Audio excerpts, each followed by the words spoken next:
Сәлеметсіздер ме? Сіздердің назарларыңызға Әлихан Бөкейханов тар жол тайғақ кешу тақырыбында бейне сабағымызды ұсынамыз. Сабақта ағартушылықтардың дамуындағы қазақ зиялыларының рөлі, Қазақстанның экономикалық және мәдени дамуына қосқан үлесін қалыптастырамыз.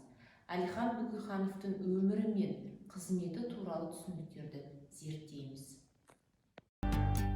Әлихан Бөкейханов көрнекті қоғам және мемлекет қайраткері, Алаш ұлттық демократиялық партиясының ұйымдастырушысы және көшбасшысы, Алашорданың алғашқы қазақ ұлттық үкіметінің басшысы, ғалым, талантты публицист. Әлихан Бөкейханов өзінің саналы ғұмырын қазақ халқының бостандығы мен саяси дербестігі үшін күреске арнады. Әлихан Бөкейханов 1870 жылы Семей облысы Қарқаралы ауданының қазіргі Жезқазған облысының аумағында Тоқырауын болысының нөмір 7 ауылында Тоқырауын өзенінің жағасында дүниеге келген. 1879 жылы әкесі ұлын Қарқаралы медресесіне оқуға апарады. Содан кейін жас жігіт 3 жылдық қалалық орыс қазақ мектебін бітіреді.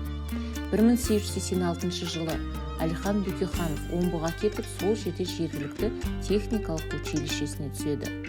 Ол 1890 жылы 14 маусымда мектепті бітірген туралы куәлікке ие болады. Бағалар түлектің дайындығына жоғары деңгейін растайды. Техниктің аттестатын алғаннан кейін Әлихан Бөкейханов Петербургке кетіп, Орман институтының студенті болады. Мұнда оның қасиеттері студенттік қабілеті ретінде ғана емес, сонымен қатар қоғамдық және әдеби үйірмелердің белсенді қатысушысы ретінде де көрінді. Орман институтында оқыған кезде Әлихан Бөкейханов алғашқы рет жандарм органдарының назарына өзіне аударады. Саяси сенімсіздер құрамына тізіміне енеді. Орман институтын ойдағыдай бітіріп 1894 жылы Әлихан Бөкейханов Омбыға оралады.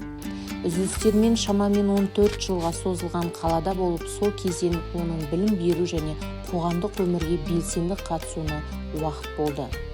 Әлихан Бөкейхановтың қоғамдық қызметі патша өкіметін алаңдатып, олардың бұйрығымен ол полицияның құпия бақылауына алынады. Қоғам қайраткері ретінде Әлихан Бөкейхановтың өмірбаянындағы маңызды кезең бірінші мемлекеттік думадағы сайлау науқанына қатысу болды.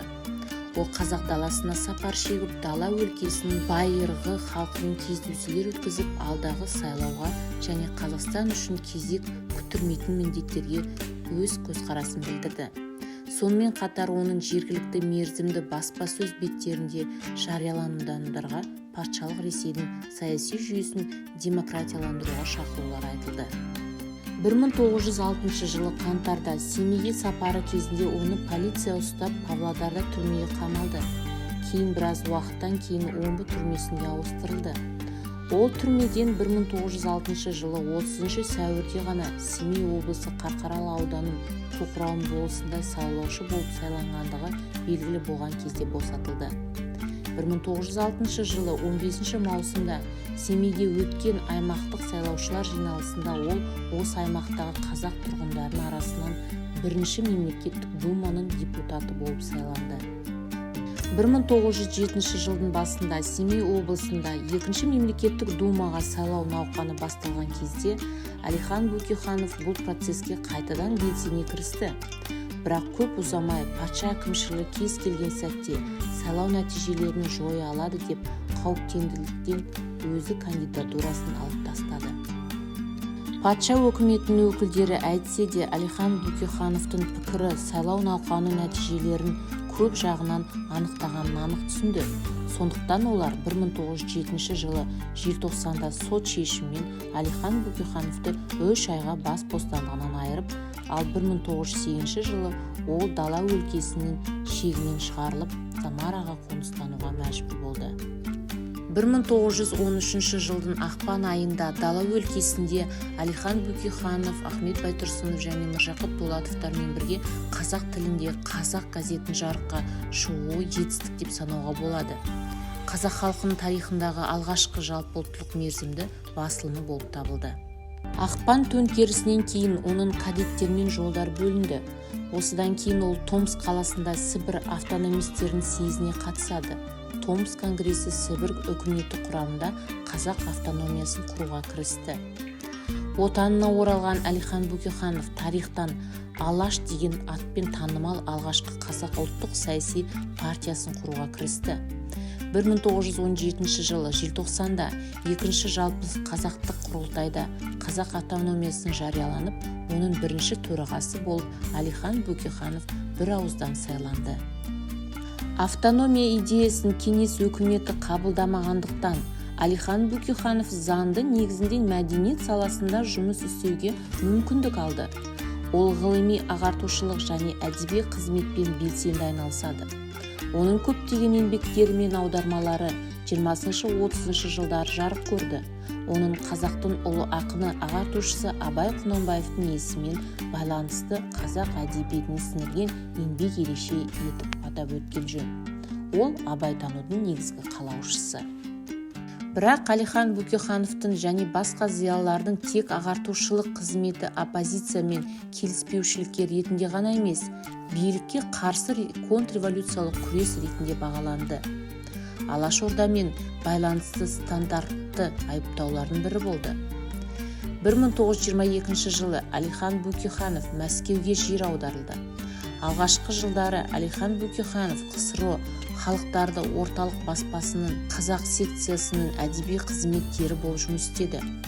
1926 жылы КСРО ғылым академиясының президиумының шақыру бойынша біраз уақыт КСРО ғылым академиясының автономдық және одақтас республикаларын зерттеу жөніндегі ерекше комитетінің құрамында және Қазақстан бойынша тұрақты сарапшы ретінде жұмыс істеді.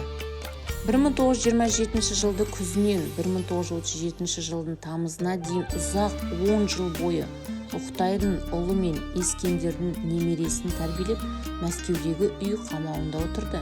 Тіпті ең қажетті төлемдері де жеткіліксіз болды. 1937 жылы тамызында ол тұтқындалып Бутырка түрмесіне қамалды.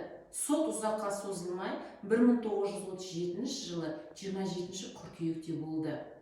КСРО жоғарғы сотының әскери алқасы Әлихан Бөкейхановты жазаның ең жоғарғы деңгейіне ату жазасына кесілді. Мәскеуде Дон зиратында атылды. Оның есімі Дон зиратының ату тізіміне енгізілді. Оған кеңес өкіметі қарсы контрреволюциялық күресті басқарды. Қазақстан мен Мәскеудегі террористік орталықтың басшыларымен байланысы орнатты деген айып тағылды. Үкім сол күні орындалды. Осылайша көрнекті саяси қайраткер Қырғыз даласында үлкен әсер еткен басшы деген ерекше адамның жүрегі соғуды тоқтатты. Әлихан Бөкейханов 1989 жылдың 16 мамырында КСРО жоғарғы соты пленумының шешімімен ақталды.